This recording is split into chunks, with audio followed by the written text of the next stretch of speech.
improve relations, it is imperative for them to know each other and develop proper understandings about each other. I want to contribute to that process today. As the title of my lecture suggests, looking at the Asian Muslim experience in Britain is a complex task. Clearly, this identity, Asian identity, Muslim identity, is composite. Asian, it's Muslim, and it's British. And it has three explicit dimensions: ethnic, religious, and national. Looking at that more closely, we find that each of these identities is itself complex.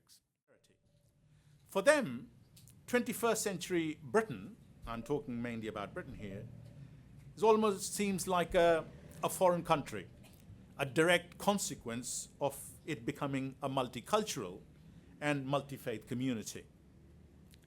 But what seems to have been forgotten is that immigration into Britain is nothing new. Britain has been a community of communities since time immemorial. It seems that's true of Barcelona as well. And the idea that Britain was ever a pure Anglo-Saxon Christian society before the arrival of people from the Caribbean, Africa, and Asia is utter fantasy, an absolute myth. A myth, however, in which a large cross-section of the white population believes. Historical evidence reveals that the same forces and motivations that brought Angles, Saxons, and Christians to Britain over the centuries, invasion, commerce and imperial expansion, economic opportunity, escape from political and religious persecution, also brought Asians and Muslims. So when we look at British history a bit more closely, what we discover is that everyone, all of us, have come from somewhere else.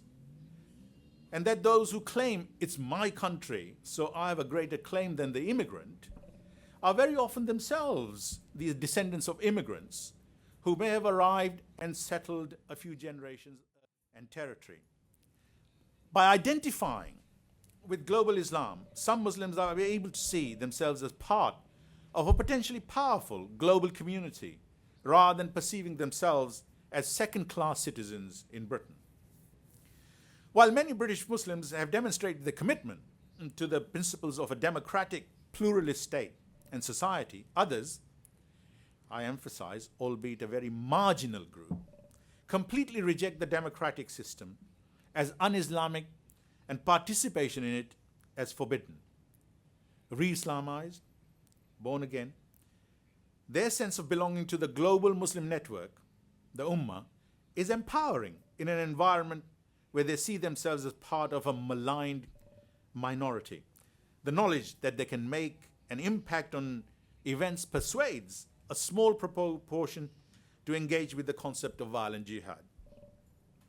Yet, despite their negative experiences, the vast majority of British Asian Muslims reject violent jihad, and only a very tiny minority positively support terrorist actions as a solution. A recent Gallup poll, belying popular beliefs, found that UK Muslims are, in fact, more loyal than the general public.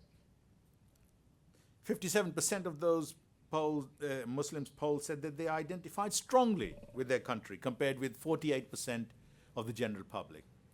It found that they are more likely to have confidence in its institutions. I'm talking about the justice system, national government and elections, the police, and then the population as a whole. Again, contrary to the popular perception, it showed that the general public were more likely to prefer living in a neighborhood made up mostly of people who shared their religious or ethnic background than Muslims were. Such findings corroborate the less publicized conclusions in the recent report, Living Apart Together, British Muslims and the Paradox of Multiculturalism, that most Muslims are well integrated. that the religion is not a barrier to integration and is very often perfectly reconciled with being and feeling British. And that while there is some support for the